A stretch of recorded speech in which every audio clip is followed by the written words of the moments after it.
And we are continuing our coverage tonight, getting expert insight on what these verdicts mean and what it could impact moving forward. We're joined here in studio by Professor Dr. Doug Koopman with Calvin University. Thank you so much for joining us today. Yeah, thank you for inviting me. Happy to be here. Yeah, I'm curious, when you see these verdicts handed down, we've been watching this play out for weeks now. What were your initial thoughts when you see guilty on 34 felony counts? Right. First, unprecedented, a former president being guilty of anything, being told by a jury that he is guilty of these charges. Secondly, it's not unexpected, particularly when the jury announced that they had reached a verdict. You knew it was going to be unanimous, probably guilty verdicts, probably not innocent verdicts. So with the last few hours, it was not surprising. But again, unprecedented historical moment in Americans' political history. Yeah, and in your history with campaigns, political campaigns, I'm wondering, how does this play moving forward for the Republican Party? Does this encourage more Republican voters?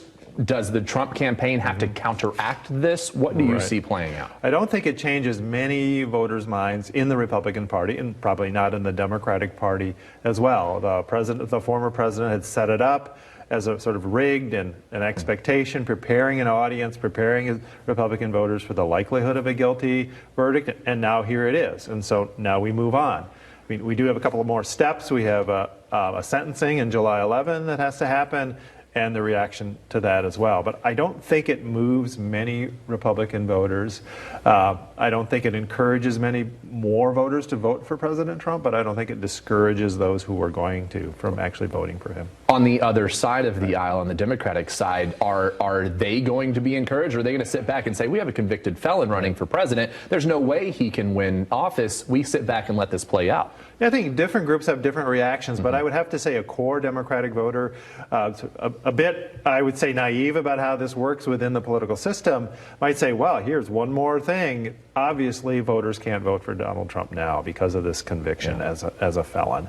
I think that's possible then, a little bit less turnout among a few core Democratic voters, but I don't see a reduction in that. I think most Democratic voters are alienated from and appalled by the president and are energized in that way to go out and vote and campaign. A lot of people are asking, how now can this person, a convicted felon, run for office?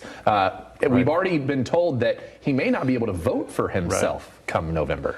So there are very few constitutional requirements to run for president. There's an age and a citizenship requirement. And the Supreme Court in other cases said you cannot add to those requirements. The Constitution is the final and only word on these eligibility requirements for running for federal office. And so despite the fact it is irrelevant that he has been convicted of a felony, he can still run. Sentencing date is set for July 11th. That's 4 days before the Republican National Convention. Hard to imagine that there wasn't some planning involved in that. Do you see the Republican Party changing course in any way as a result of this? No, I don't. I do think that the tactics of the party and of the campaign will depend on the level of a sentencing and what the sentencing is. Is it a mild thing?